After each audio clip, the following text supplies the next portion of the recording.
বন্ধুরা, আমি চলে এসেছি তাজিকিস্তান উজবেকিস্তান বর্ডারে।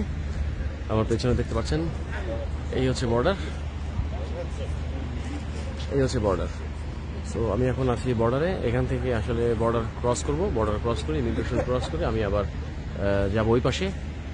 সো দেখি, তারপরে ইমিগ্রেশনের তো ক্যামেরা অন করা যাবে না, মোবাইল ওপেন থাকবে না। সো আমি বর্ডারে আছি, বর্ডার থেকে আমি ওই পাশে ক্রস করব, ক্রস করে আমি তাজিকিস্তানে যাব, যে তারপরে দেখি কি করে। এই জায়গার আসলে রাতে আসছি, দেখা যাক, দেখি এরা কি বলে।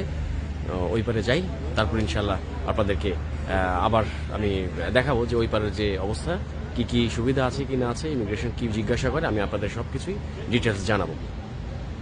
তো ঠিক আছে, থ্যাংক ইউ ভেরি মাচ। চলুন তাহলে যাই। ফ্রেন্ড, শেষ পর্যন্ত আমি এখন তাজিকিস্তানে আছি, তাজিকিস্তানের বর্ডার ক্রস করে ফেলেছি।